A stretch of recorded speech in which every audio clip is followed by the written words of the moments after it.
News exclusive on the assassination attempt on former President Trump. For the first time, we're hearing from members of the Pennsylvania SWAT team that took up positions to defend the former president.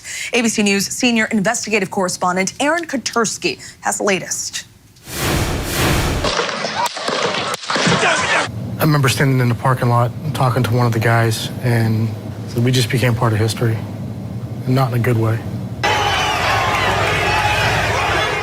The SWAT team from Beaver County, Pennsylvania knew something about the scrawny young man seemed off. He can be seen in this video obtained by ABC affiliate WTAE skulking around former President Trump's rally. Text messages between local snipers show they noticed Thomas Matthew Crooks at 4:26 p.m., nearly 2 hours before the attempted assassination that would injure Trump, kill a man, and severely hurt 2 others.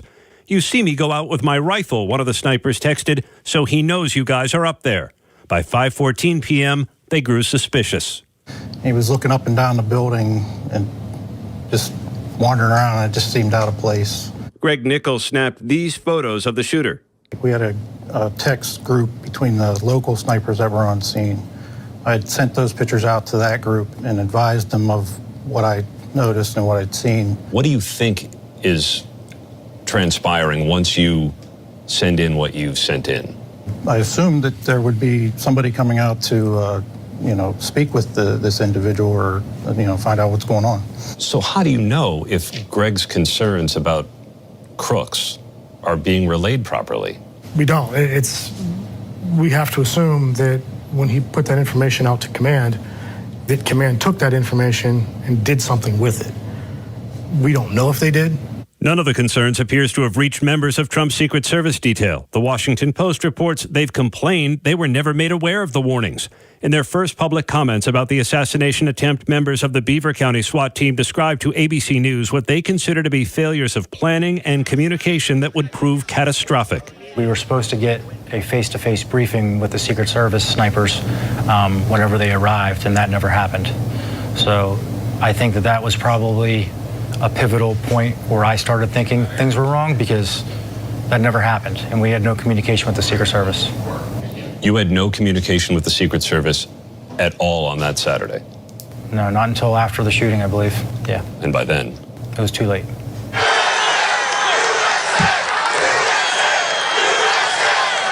The Secret Service declined to respond directly, but told ABC News the agency is committed to better understanding what happened and is offering complete cooperation with ongoing investigations. The suspect is directly above us.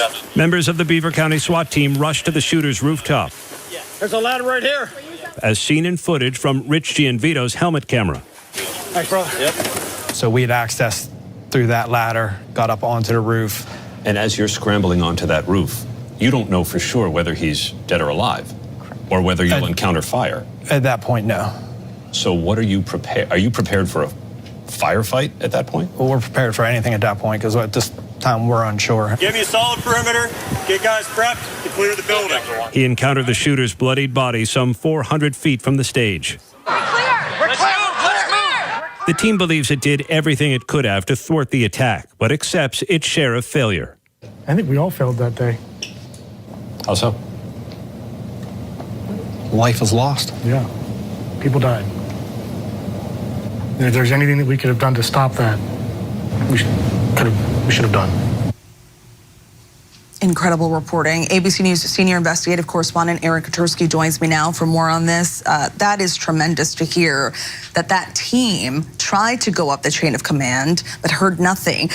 What stood out to you, Aaron, when you visited the SWAT team headquarters? I think hearing that the lack of communication almost doomed the event from the start. But I'm also struck by what they're doing now. They're studying satellite imagery that they have pasted all over the wall. They have maps up. They even made their own crude replica of the site with everyone's position using the little army men from back in the day. Mm-hmm. And I think that they're intent on studying what went wrong here. Not only do they feel bad about it and they say they have to live with their failure, which they accept their fair share, but they do say, look, Trump says he's coming back, so they want to be ready. Right, and as one of those team members said, I mean, they lost a life that day. I mean, so many people were in danger. And as you just mentioned, Trump says he plans to hold another rally in Western Pennsylvania soon. What are some of the changes that are being made when it comes to communication and coordination between Secret Service and law enforcement? You have to imagine that the Secret Service is going to make sure there's an open line of communication with local SWAT teams that are always part of a protective detail. The Secret Service relies on local law enforcement partners for all of its events. And look, the Secret Service guards, 7,500 events a year? Most of the time they go off without a hitch.